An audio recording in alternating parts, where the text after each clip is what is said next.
ବାଲିସାହି ଗାଁ ସନିଆ ନାମକ ଜଣେ ଗରିବ ଲୋକଟିଏ ଥାଏ। ତାର ସ୍ତ୍ରୀ ଆଉ 10 ବର୍ଷର ଝିଅଟିଏ ଥାଏ। ସେମାନେ ବହୁତ ଗରିବ। ସନିଆ ଗରିବ ଥିବାରୁ ଗାଁ ଲୋକଙ୍କ ପାଖକୁ ଯାଇ ସନିଆ ଦିନସାରା କାମ କରେ। ସନିଆକୁ ଯାହା ପଇସା ମିଳେ ଘରକୁ ଆଣି ତା କୁନି ଝିଅକେ ପ୍ରତ୍ୟେକ ଦିନ 10 ଟଙ୍କା କରି ଦିଏ। ସେଇ 10 ଟଙ୍କା ନେଇ କୁନି ଝିଅଟି ସବୁଦିନ ପଇସାକୁ ଗୋଟେ ଗୋଟେ କରି ସାଇତିକି ରଖେ। କୁନି ଝିଅଟି ଭାବିଲା, ଆମେ ତ ବହୁତ ଗରିବ। ବାପା ପ୍ରତ୍ୟେକ ଦିନ ଲୋକଙ୍କ ଘର ଯାଇ କାମ କରନ୍ତି।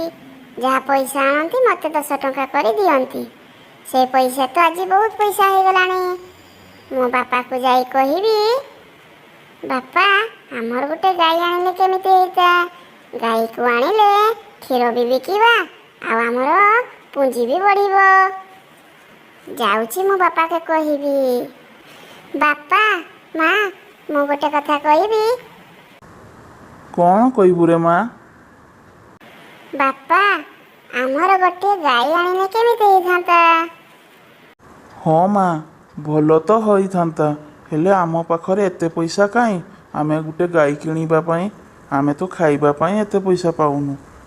ନାଇଁ ବାପା, ମୁଁ ଗୋଟେ କଥା କହିବି। ତୁମେ ଯେଉଁ ପଇସା ଦିଅନି ମୋତେ ପ୍ରତ୍ୟେକ ଦିନ 10 ଟଙ୍କା କରି, ସେ ପଇସା ମୁଁ ସବୁଦିନ ଠୁଳେଇ ଠୁଳେଇ ଆଜି ମୋର ବହୁତ ପଇସା ହୋଇଯାଇଛି।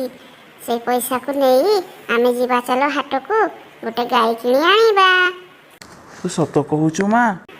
ହଁ ବାପା, ମୋ ପାଖରେ ବହୁତ ପଇସା ଅଛି। ଦେଖିବ, ଏଇ ଦେଖ।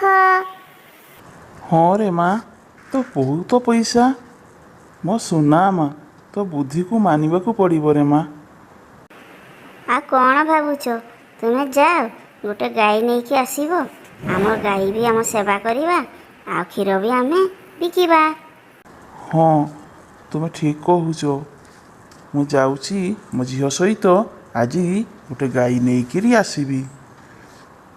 ସନିଆ ତା ଝିଅ ମିଶି ଗାଈ ଆଣିବାକୁ ହାଟକୁ ଗଲେ। ହାଟରୁ ଭଲ ଗାଈ ଗୋଟେ ଘରକୁ ନେଇକି ଆସିଲେ। ସେ ଗାଈ ସମସ୍ତେ ସେବା ଯତ୍ନ କଲେ। ସନିଆ ଆଉ ଲୋକଙ୍କ ଘର ଯାଇ କାମ କରେ ନାହିଁ। ଘରେ ରହି ଗାଈର ସେବା ସନିଆ କରେ। ଗାଈଟି ଗୋଟେ କୁନି ବାଛୁରୀଟିଏ ହେଲା। ଗାଈରୁ କ୍ଷୀର ନେଇ ସନିଆ ବିକିବା ପାଇଁ ଗଲା। ଆସ୍ତେ ଆସ୍ତେ ସନିଆ ଗରିବରୁ ଧନୀ ହୋଇଗଲା।